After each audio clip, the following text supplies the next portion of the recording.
Hello ladies, welcome back to Her Mind, Her Money. I am Jay, where we talk about mindset and finances. Today, we're going to talk about something a little controversial, and it's going to be about what rich women do and broke people don't. I have a free workbook for you guys. All you have to do is click the link in the description box, 6 ways to transform your financial mindset, and you can grab yours. So let's get right to it. All right, let's talk about it, because some of y'all are out here wondering why you can't get ahead financially. Meanwhile, rich women are out here playing a whole different game. And if you're not doing what they're doing, guess what? You're going to keep yourself stuck. Now, before you guys all come for me, let's be clear.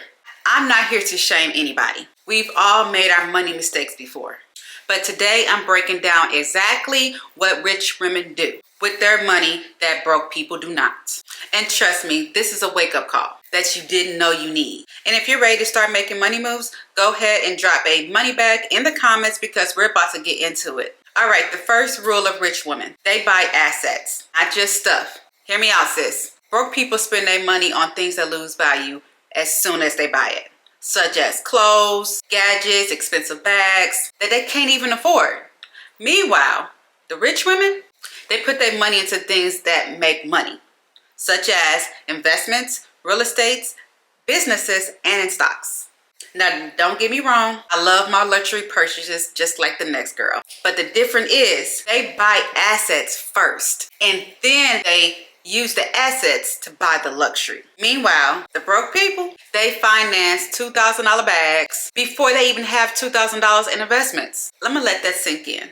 So ask yourself, are you building wealth, or are you just collecting stuff? All right, next up, rich women know their numbers. And sis, if you don't know how much money is coming in and going out, that is a problem. Let's be real, broke people avoid their bank statements like it's a horror movie or something. They just swipe and pray. Meanwhile, the rich women over there track all the expenses like a CEO does, because they are the CEO of their life. They know exactly how much they spend on things such as bills, savings, and investing, even the fun money. And nothing is a surprise because they actually pay attention. Now, I know what you're thinking, but I don't make enough. You make enough to track your money no matter how much you make. And if you don't have a lot, that's even more reason to even track your money. Because if you can't manage $1,000, you can't manage 10K. So let's be honest. When was the last time you checked your finances? And if you can't answer this question, you need to make sure you do that before the end of the day. Okay, let's get into something a little bit more controversy, because a lot of people are out here fearing credit like it's the plague. But here's the truth. Broke people fear the debt.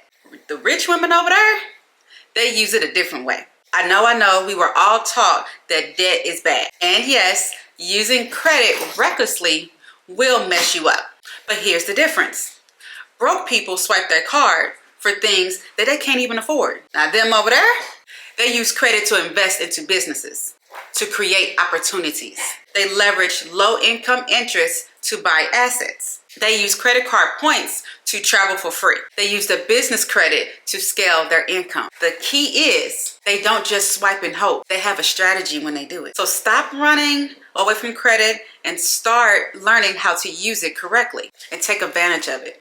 Because the rich women are using it to build wealth, while you're still paying off the shopping spree from 3 months ago. Okay, now this one right here is a life changer. Rich women pay themselves first, period.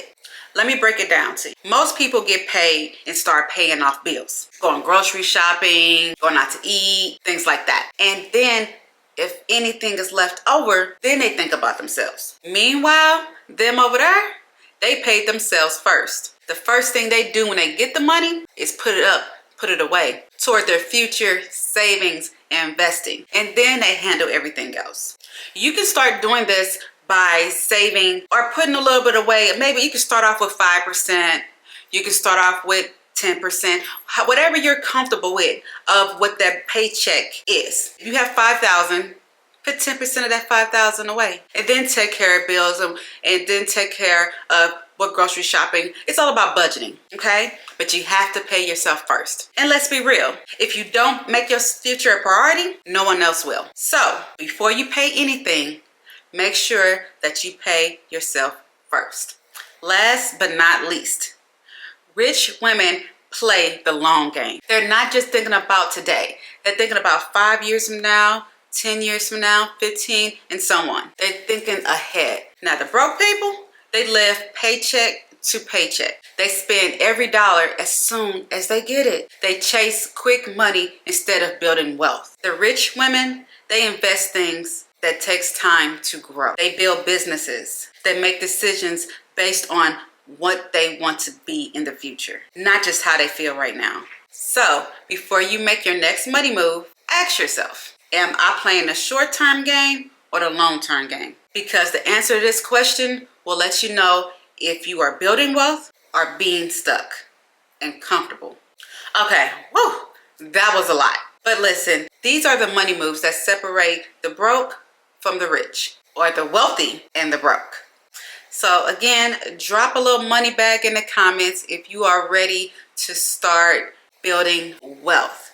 And if this hit a little close to home, don't worry, we all been there at some point. But now you know better. So let's just start making the right money moves. Please don't forget to subscribe to my channel if you already haven't, and put the notification bell on so you can make sure that you know when every video drops. Again, my name is Jay, and thank you for watching.